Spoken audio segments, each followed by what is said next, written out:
말씀 요한복음 10장 34절에서 35절 말씀 보겠습니다. 요한복음 10장 34절에서 35절 예수께서 가라사대 너희 율법에 기록한 바 내가 너희를 신이라 하였노라 하지 아니하였느냐 성경을 폐하지 아니하나니 하나님의 말씀을 받은 사람들을 신이라 하셨거든. 아멘. 선포합니다. 하나님은 살아계십니다. 성경 말씀은 모든 천지가 다 없어질지라도 하나님의 말씀이 1.1핵이라도 폐하거나 없어지지 않는다고 했습니다. 우리는 그 말씀을 믿는 거예요. 어떤 건물을 믿는 게 아니고 교인들을 믿는 게 아니고 살아계신 하나님의 말씀을 믿는다는 겁니다. 성경은 이 말씀이 하나님 당신 자신이라고 하고 있다는 겁니다. 그런데 오늘 성경은 놀라웠게도 성경은 폐하지 못하나니 하나님의 말씀을 받은 사람들은 신이라고 했다고 했죠. 누가 신이냐? 능력을 받아서 귀신을 쫓아내고 병든 자를 치유하고 가진 이적을 나타내는 사람이 신이냐? 성경은 그렇게 말하지 않는다는 거죠. 누구를 신이냐? 하나님의 말씀을 받은 사람이 신이라고 기록하고 있다는 겁니다. 오늘 우리는 착각하지 마시라는 거예요. 하나님의 말씀을 받은 자가 신이라 얘기하고 있다는 거예요. 말씀. 그래서 성경은 말씀으로 기록되어 있다는 거예요. 말씀으로 세상이 창조되고 말씀으로 인도하시고 말씀으로 완성하는 그 모든 과정들이 기록이 되어 있다는 거죠.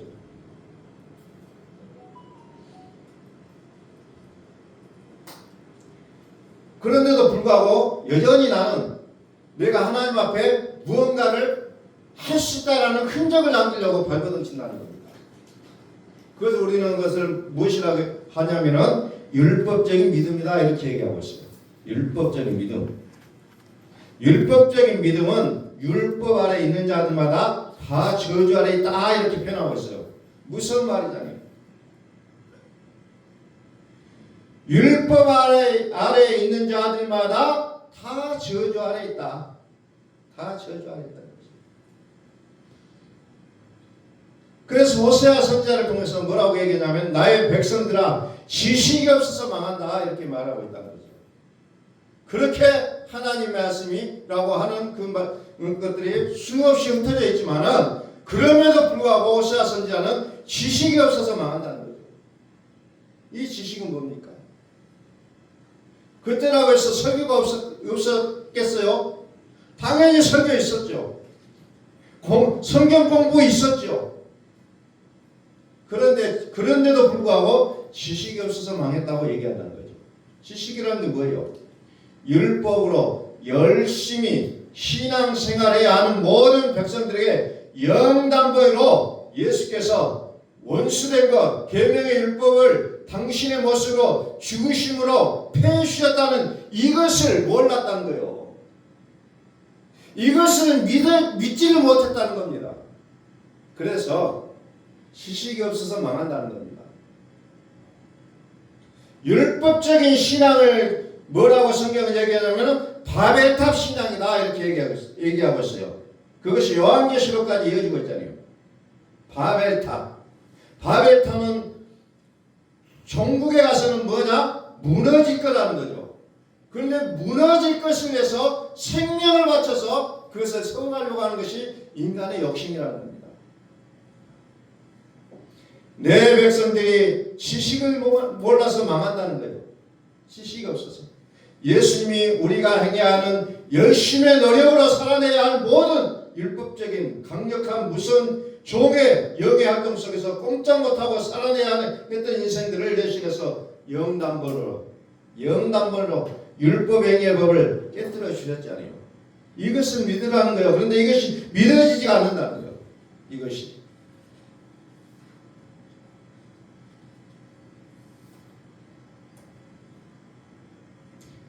너희가 내 안에 거하고 내 말이 너희 안에 거하면 너희가 무엇이든지 구하든지 다 이룬다 했잖아요.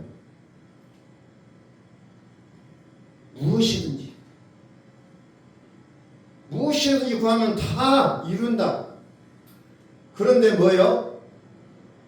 너희가 내 안에 내 말이 너희 안에 거하면이라는 이 저항을 망각해버리는 모습 속에서 우리는 이 땅에서 좌절의 쓴맛을 느낄 수밖에 없다는 겁니다.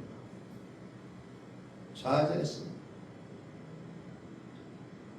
그래서 오늘 성경도 우리에게 강력하게 말씀하신 건 뭐예요? 예수께서 가라사대 너희 율법에 기록한 바 내가 너희를 신이라 했노라 하지 아니하였느냐? 성경을 폐하지 못하나니 하나님의 말씀을 받은 사람들을 신이라 했다. 하나님의 말씀을 받은 자가 신이다. 하나님의 말씀을 받은 자가 신이라고 하지 않느냐. 하나님의 말씀을 받으라는 겁니다. 하나님의 말씀을 받을 때에 신의 영역이 열어지게 되어 있다는 거예요. 그런데 여전히 우리의 마음속에서 또 우리가 만나는 사람들 속에서 늘 이런 얘기합니다. 기도하니까 은사적으로 선자의 영이 열려서 기도하는 중에 몇 장 몇 절이 딱 보여지고 귀신이 쫓아내지고 병든 자가 치료되어지고 이런 일들 속에서 위대함을 느끼고 살아가고 있는 것이 실제적인 우리의 모습이라는 겁니다. 그런데 성경은 그 같은 일을 한 자를 신이라고 말하지 않고 하나님의 말씀을 받은 사람들이 신이라고 얘기하고 있지 않습니까? 이 말씀은 어떤 말씀이에요? 요한복음에 보니까 태초에 말씀이 계신다 그랬죠. 태초에 말씀이 계신가? 이 말씀이 하나님과 함께 계셨다는 거예요. 태초에 말씀이 계신가? 이 말씀이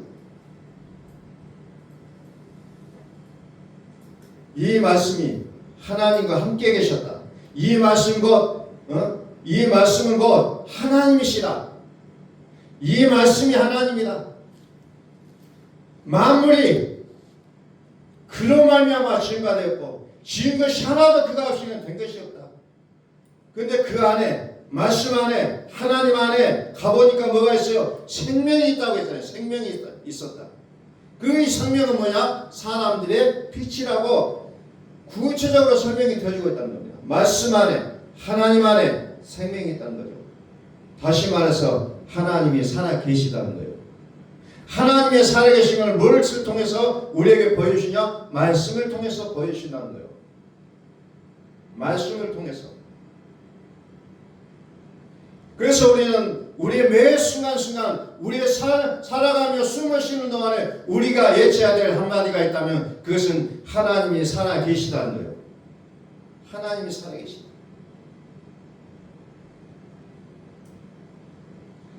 말씀이 하나님과 함께 계셨으니 이 말씀 곧 하나님이시니라. 그래서 그 안에 생명이 있었으니 이 생명은 사람들의 빛이라. 이 내용 속에 우리 성경의 모든 것이 담겨져 있다는 거예요. 모든 것이.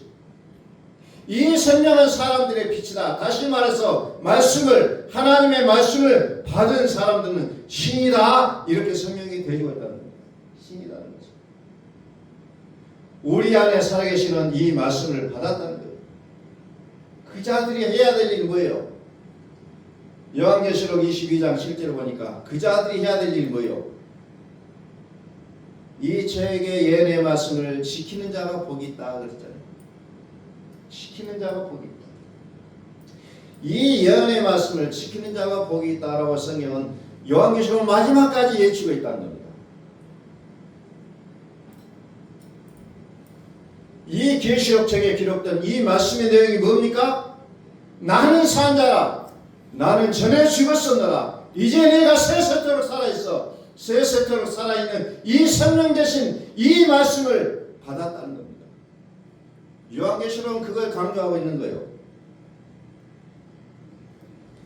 이 말씀, 사람을 흥하게도 하고 망하게도 하는 이 말씀을 결국은 지키라 이 말이에요. 지키라. 나는 산 자라. 나는 전에 죽었었노라. 그 이름이 뭐예요? 그리스도 예수다. 그리스도 예수다. 요한계시록 또 쭉 22장 14절 보니까 그 두루마기를 빠는 자는 복이 있다. 이는 저희가 생명나무에 나아가며 문들을 통하여 성에 들어갈 권세를 얻으려 함이로다. 두루마기를 빠는 자가 복이 있다 얘기하고 있잖아요. 생명나무의 그림자는 뭐예요? 우리의 기억 속에 남아있는 것은 하나님이 그 생명나무를 따먹지 못하도록 천사들과 두루도는 검을 우리가 지키게 했다는 거죠. 우리라고 따먹지 못하게 하는 것이 우리의 기억 속에 있는 생명나무요. 그러나 요한계시록에는 그 두루마기를 빠는 자들은 그 생명나무를 먹게 하겠다는 거예요. 이제는 먹게 하겠다.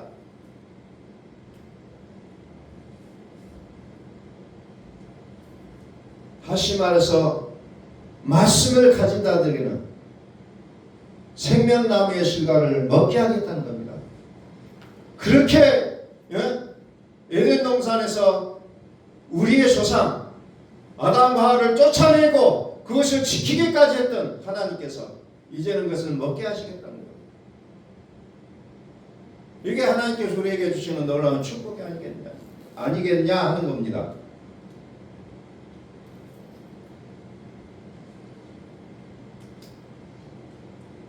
그래서 시편 1편에도 뭐예요? 말씀을 주야로 묵상하는 자가 복이 있다. 주야로 말씀을 묵상하는 자가 복이 있다. 그런데 그 복이 얼마나 엄청나냐? 원수 앞에서도 상을 차려주시는 하나님의 그 놀라운 축복이 펼쳐진 것을 우리가 보게 될 때 시편 1편만 읽어봐도 정말 내가 하나님의 상속자의 삶이 얼마나 위대한가를 우리는 깨달을 수가 있어야 된다는 거죠. 요즘 제가 요즘 우리 한국에 많은 사람들이 머릿속에 담겨지는 것이 뭐냐면 성공하겠다는 그 일념이 굉장히 크더라고요. 그래서 한국의 성공이라는 책들이 어마어마하게 잘 팔려요. 그래서 제가 이제 그동안에 성공이라는 것을 들어보고 책도 보고 했는데 결국은 그 내용들이 어디를 향하고 있냐면은 전부 다 하나님의 말씀으로 들어가고 있다는 거예요. 그 설명하고 있는 내용들이 전부 하나님의 말씀으로 들어가고 있어요. 그러면서 복음을 받지 못했는데 복음을 받은 자처럼 그것을 이야기하고 있다는 거예요. 깜짝 놀랐어요. 그들이 하나님의 말씀을 이야기하고 있는데 우리는 그리스도인들은 뭐요? 늘 교회 와서 눈물 짜고 콧물 흘리고 하나님 내가 이렇게 힘들게 살아가고 있으니까 하고 있는 그 고단함을 기도하는 것이 아니라 하소연하고 있는 그런 모습으로 전락하고 있는 모습을 볼 때 너무너무 가슴 아프다는 거죠.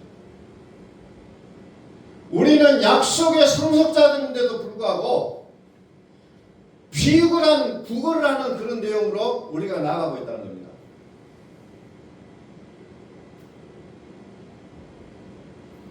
말씀을 받은 자가 신이라고 했잖아요. 그리스도 예수를 지키는 자들이 복이 있다고 했어요. 그리스도 예수를 지키는 자. 의인의 길은 영원하지만 악인의 길은 망한다고 얘기하고 있잖아요. 이번 한 주간 제가 성경 보면서 좀 마음에 계속해서 울리고 있는 내용 중에 하나가 시편 112편이에요.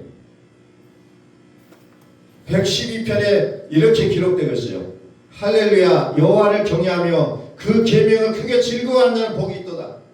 그 후손이 땅에서 강선하며 정직한 아닌 자의 후대가 복이 있으리로다. 부요와 재물이 그 집에 있으며 그 이가 영원히 있으리로다.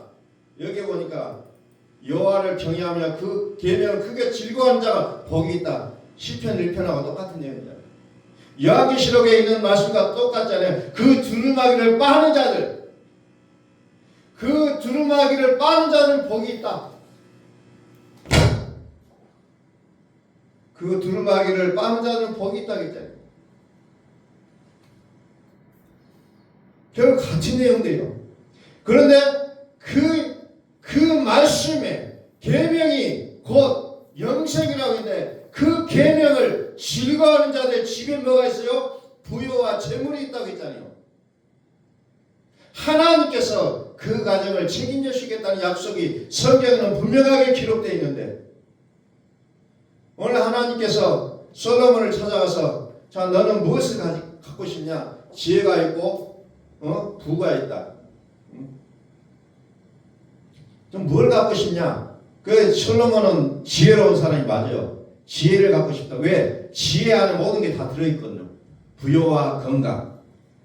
지혜 안에 모든 게 담겨져 있다는 걸 알아요. 그러니까 하나님이 너 뭘 갖고 싶냐? 그러니까 이 솔로몬이 저는 지혜를 갖고 싶습니다. 돈이 아니에요.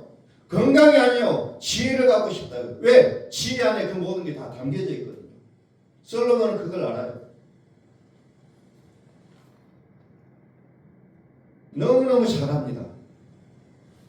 그래서 하나님의 말씀을 가진 자의 삶은 흥한다는 거죠. 흥한다. 다윗은 자기 아들한테 쫓겨다녔잖아요. 우리는 다윗을 위대한 왕이라고 생각하는데 다윗처럼 또 불행한 삶을 살아가는 사람이 없어요. 아들이 죽인다고 쫓아다녀요. 칼 들고 쫓아다녀요. 군사들 끌고.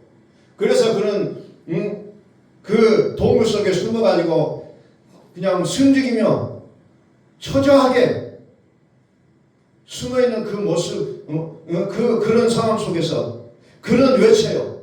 내가 어려서부터 늦기까지 의인이 버림을 당하거나 그 자신이 그 시간을 보지 못하였다라고 그는 하나님 앞에 당당하게 외치고 있다는 거죠. 오늘 우리는 기억하셔야 돼요. 하나님은 우리가 말하는 것을 들은 대로 그대로 행하신다는 거예요. 그것이 어디에 나와요? 민수기에 보면 나오죠. 광야 생활하는 이스라엘 같은데 가장 힘들고 초췌하고 괴롭고 스트레스 많이 받고 힘들게 살아가는 그때 하나님 말씀하시요. 너의 입에서 나오는 그 말을 듣고 내가 그대로 행하겠다는 거죠.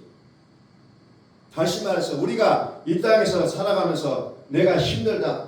왜 나만 힘들고 고통스럽냐 이런 말을 하시라는 게 아니라 하나님 앞에 감사하시라는 거예요. 이게 성공의 어떻게 보면은 가장 열쇠라고 얘기하고 있어요. 성공을 얘기하는 사람들 중에 하루에 몇 번씩 감사하라는 거죠. 심지어 그 감사의 내용을 저녁에 잠자기 전에 기록하라고까지 얘기하고 있어요. 감사합니다. 그런데 복음에서 가장 핵심적인 게 뭐냐면은 감사의 생활이에요. 감사. 그 골로새서에 나오죠. 감사. 그리고 그 감사를 언제 하냐? 범사에 감사를 하는 그 범사에. 이것을 세상 속에서도 그 얘기를 하고 있다는 거예요. 감사. 감사가 나의 삶을 행복하게 만든다는 겁니다. 감사가 나의 삶을 풍요롭게 만들어준다는 거예요. 다윗이 내가 어려서부터 늦기까지 의인이 버림을 당하거나 그 자신이 그 시간을 보지 못하였다고 얘기한 것은 하나님 결코 그의 약속의 상속자들을 버려두지 않는다는 거죠. 자, 다시 봅니다. 계시록 22장 14절.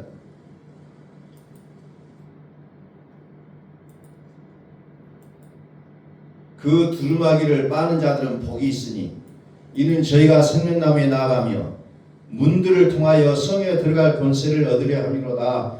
이 성경을 좀 쉽게 번역해 놓은 성경책을 보니까 이렇게 나와요. 그분의 명령들을 행하는 자들은 복이 있으니 그분의 명령들을 행하는 자들은 복이 있으니 그들이 이 복이 있는 자들이 어디로 들어가냐? 생명나무에 이르는 권리를 소유하게 되며 그 문들을 지나면서 그 도시로 들어가게 하려 함이라. 이렇게 기록이 되어 있다. 생명나무에 이르는 권리를 소유하며 그 문들을 지나며 그 도시로 들어가게 된다. 생명나무로 들어가게 된다. 생명나무를 따먹을까 염려하여 지켜버렸던 그 울타리를 하나님께서는 벗겨버리겠다.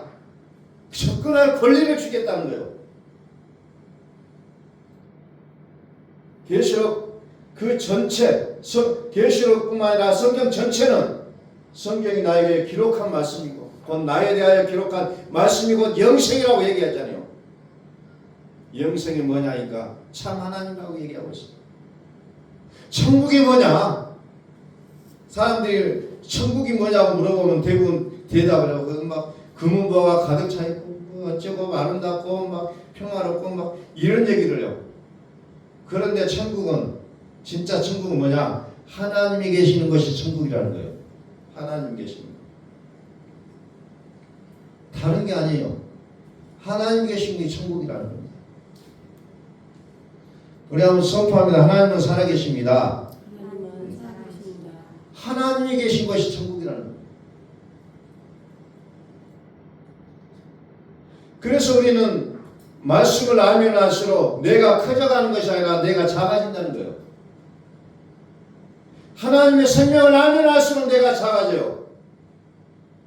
그런데 조그마한 하나님에 대한 지식 가지고 나를 높여버리는 것은 복음이 아니라는 겁니다.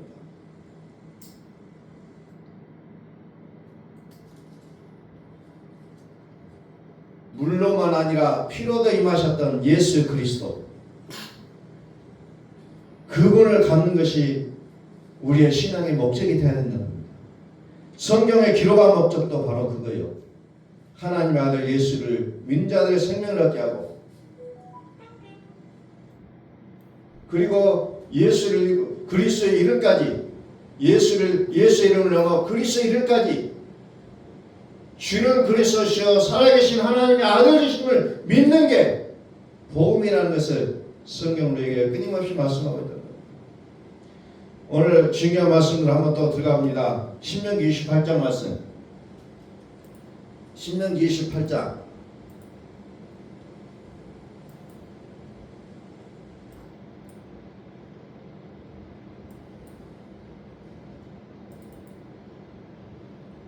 자, 1절부터 봅니다. 내가 내 하나님 여호와의 말씀을 삼가 듣고 내가 오늘날 내게 명하는 그 모든 명령을 지켜 행하면 내 하나님 여호와께서 나를 세계 모든 민족 위에 뛰어나게 하실 것이라. 아멘이요. 성경은 한 가지를 계속 얘기합니다. 그게 뭐요? 그 모든 명령을 지켜 행하면, 그 모든 명령을 지켜 행하면, 성경은 이것을 굉장히 강조하고 있어요. 또 반복합니다. 계속 반복해요. 그 모든 명령을 지켜 행하면 어떻게 해요? 모든 민족 위에 뛰어나게 하실 것이라는 이 약속을 우리에게 하고 있다는 거죠.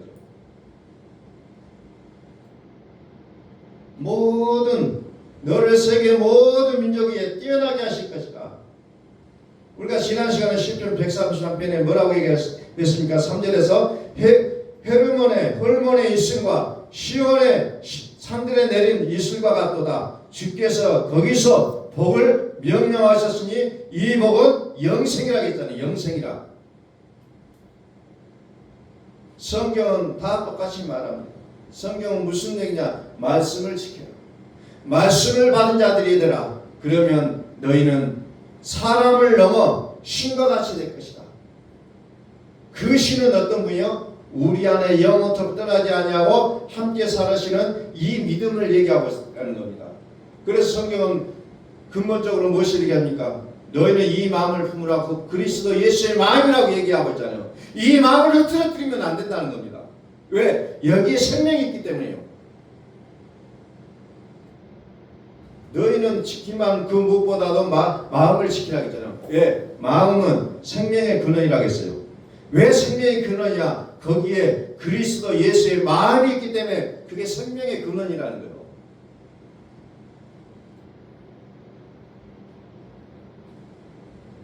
너희 마음을 끊임없이 내어주는 그런 일들 속에 우리는 의심하거나 뭐 이런 것 때문에 우리의 마음을 너무 뺏겨버려. 불안한 것에 너무 마음을 뺏겨버려요. 환경에 마음을 뺏겨버려요. 그렇다 보니까 우리는 어때요? 늘 우울하고 축 처지고 절망하고 왜 나는 안 되는 사람이냐? 왜 나는 왜 안 될까? 그러면서 우울한 그런 시간들을 보내고 있다는 겁니다. 여전히 우리의 마음속에 살아계신 그리스도 예수를 보지 못하고 우리는 좌절과 낭만과 고통 속에서 씨름하고 있다는 겁니다. 더 이상 그런 것들과 씨름하지 않냐고 그리스도 예수께서 우리에게 주신 그 마음, 그것을 우리는 붙잡으시라는 겁니다. 내 마음을 붙잡고 있는 게 무엇이냐? 이게 물질일 수도 있고 이게 또 사람일 수도 있어요. 이게 환경이 될 수도 있다는 겁니다. 우리는 그것들에게 우리의 마음을 빼앗아서는 안 된다는 겁니다.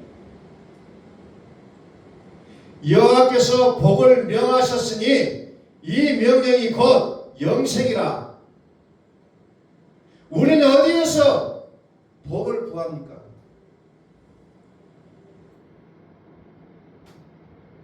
하나님이 살아계시다고 하잖아요.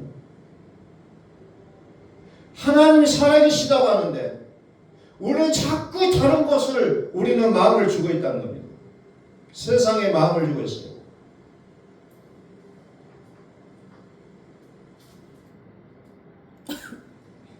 여호와께서 복을 명하셨으니 이 명령이 곧 영생이라. 이 영생의 복을 선포합니다. 이제 우리는 이곳에 집중하셔야 된다는 거예요. 세상에 내 마음을 빼앗기는 것이 아니라 하나님께 우리의 마음을 집중시켜야 된다는 거예요. 하나님께 내 마음을 집중시켜. 하나님께서 이 일을 행하셨다는 거예요. 이미 다 이뤘다고 약속하셨는데도 불구하고 여전히 우리는 과거 속에서 살아가고 있다. 과거 속에서. 그 명령을 지켜 행하면 내가 너희를 세계 모든 민족 위에 뛰어나게 하리라. 2절부터 쭉 보면 14절까지 쭉 그런 얘기가 나와요. 어떻게 복을 받느냐? 성령에서 복을 받고 들에서도 복을 받고 내 몸의 소생과 내 처지의 소상과 새끼와 우양의 새끼가 복을 받고 떡반죽 그릇에 복을 받고 네가 들어가도 복을 받고 나가도 복을 받고 이런 엄청난 내용들이 신명기 28장에 기록하고 있다는 거죠. 1절부터 14절까지. 그러면서 14절에 내가 오늘날 너희에게 명하는 그 명령을 떠나 좌로나 우로나 치우치지 아니하고 다른 신을 따라 섬기지 아니하면 이와 같으리라. 이와 같으리라. 내가 오늘날 너희에게 명하는 명하는 그 말씀, 이 말씀이 뭐예요? 하나님이요. 이 말씀과 생명이요. 이게 성경 전체의 내용이라는 겁니다. 그러면 우리는 교회들에게 하시는 성령이 교회들에게 하시는 말씀을 들어야 된다는 거예요. 들어야 명령을 지키는지 안 지키는지 할 거 아니에요. 들어야 된다는 거예요. 그래서 요한계시록은 성령이 교회들에게 하시는 말씀을 들을지어다 굉장히 중요하게 나오고 있습니다. 생명의 말씀.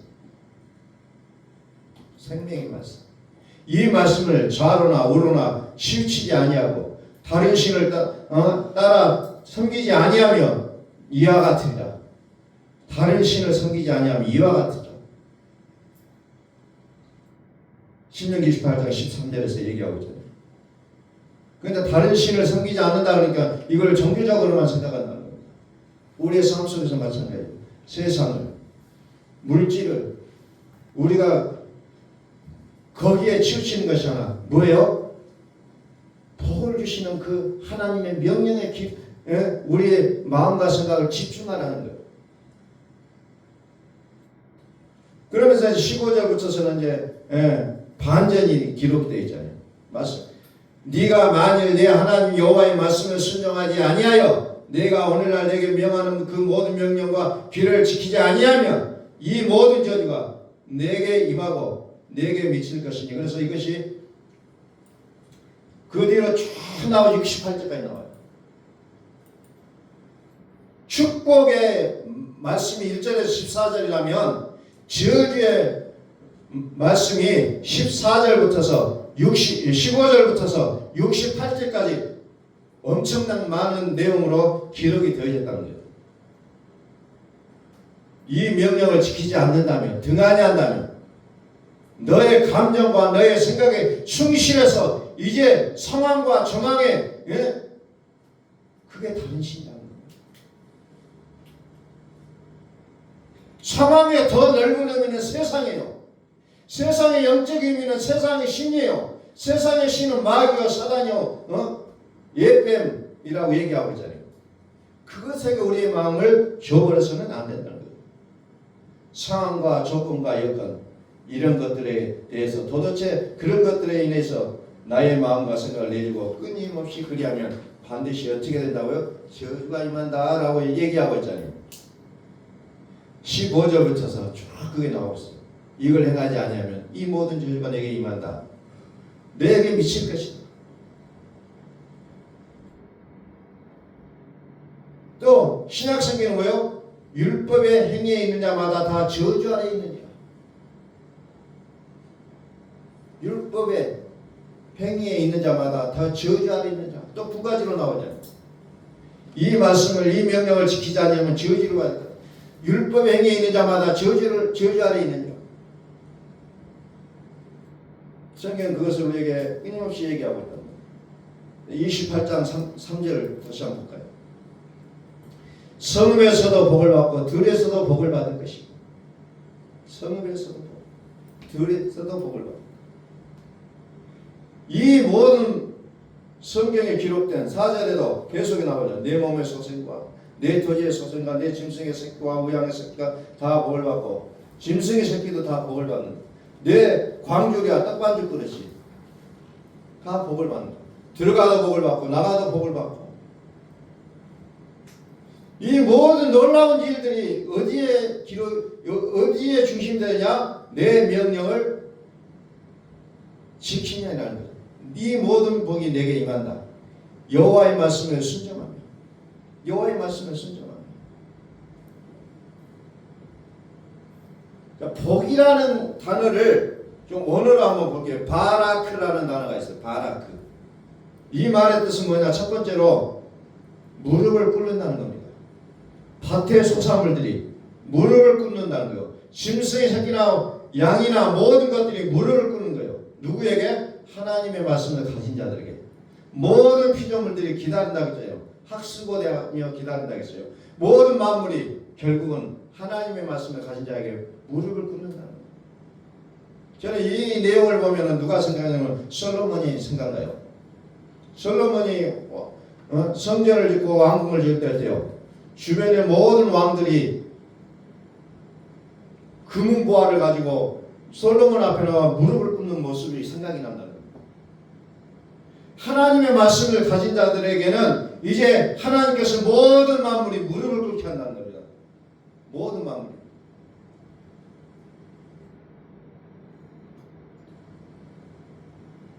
그래서 우리는 성령이 교회들에게 하시는 말씀을 우리는 귀를 기울여야 된다는 거예요. 에베소서 1장에도 모든 만물이 너희 발 아래 복종하게 된다. 세상도 복종할 것이다. 앞으로 오는 세상도 복종할 것이다. 이런 말들이 잔뜩 기록이 되는데 우리는 여전히 피해자의 모습으로, 상처받은 자의 모습에서 헤어나지 못하고 우리는 여전히 약자의 모습으로 어떻게 해야 될 바를 모르는 모습으로 살아갈 때가 너무 많다는 거죠. 그런데 모든 만물이 너희 발 아래 복종할 것이다. 세상도 복종할 것이다. 앞으로 오는 세상도 복종하게 될 것이다.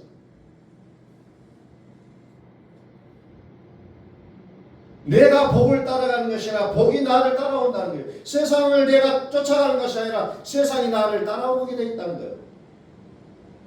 우리는 이제 거꾸로 살았던 것을 이제는 돌려놔야 돼요. 돌려야 된다는 거예요. 히브리서 1장 14절에 모든 천사들마저도 어때요? 하나님의 말씀을 가진 자들을 섬기라고 보냈다는 거예요. 섬기라고 보냈다. 그래서 우리는 무엇보다도 지켜야 될 것은 그리스도 예수의 마음을 우리 마음에 가져야 된다는 겁니다. 그리스도 예수의 마음. 그리스도 예수는 누구예요? 나는 산 자라 나는 전에 죽었었노라. 이제 세세토록 살아있어. 우리 속에 이 마음을 품어야 된다는 겁니다. 이 명령을 지키는 자가 복이 된다는 거예요. 이 명령을 지킨 자가 되라는 겁니다. 그는 누구예요? 그리스도 예수는 근본 하나님의 본체요. 하나님 자체요. 하나님이에요. 하나님. 이 그리스도에는 어디의 사건이냐? 우리 마음에 일어나는 사건이라는 겁니다. 그래서 하늘에 있는 자들과 땅에 있는 자들과 땅 아래에 있는 자들로 모든 무릎을 예수의 이름으로 꿇게 하신다 그랬잖아요. 꿇게 하신다. 그래서 신명기 28절에 나오는 이 복이 이 모든 피조세계 만물들이 모든 땅 아래에 있는 자들로 하늘에 있는 자들이 다 영들이 하늘에 있는 자들이 그 모든 것들이 어때요? 우리 앞에 무릎을 꿇는 그 날을 하나님께서 우리에게 보여주고 있잖아요. 우리는 이것을 믿음으로 바라보실 수 있어야 된다는 거예요. 이것이 복이라는 거예요. 너희 안에 그리스도 예수의 마음을 받은 자들에게 항상 살아계신 말씀을 듣고 지켜 행하는 자들에게 이 복을 하나님은 약속하고 있다는 겁니다. 다시 말해서 신약성경에 이것을 뭐라고요? 믿음의 후사들이라고 얘기하고 있잖아요. 약속의 자손이라고 얘기하고 있잖아요. 약속의 자손. 약속의 자손이라고 얘기하고 있는 겁니다. 자, 오늘 말씀을 좀 정리하면서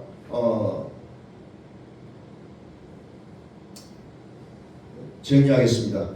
나는 약속의 상속자이다. 나는 이제 너희처럼 사는 것을 이제 거부하겠다. 나는 이미 아버지께서 풀어주신 것에 접근할 권리가 있다. 나는 하나님의 일하심을 볼 것이다. 성경 모든 것을 제 아래 가두는데 이것은 왜 가두느냐? 약속을 믿는 자들에게 주리함이라고 했잖아요. 그래서 이미 아버지께서 풀어주신 것에 우리는 접근할 권리가 있다. 생명나무를 취할 수 있는 권세를 우리에게 주겠다는 것을 오늘 성경을 통해서 살펴봤습니다. 우리는 약속의 상속자들이에요. 약속의 상속자답게 이제 당장에 세상을 호령하며 살아갈 수 있는 우리의 모습들이 될 수 있기를 예수 그리스도의 이름으로 선포합니다. 기도하겠습니다. 거룩하신 아버지 하나님,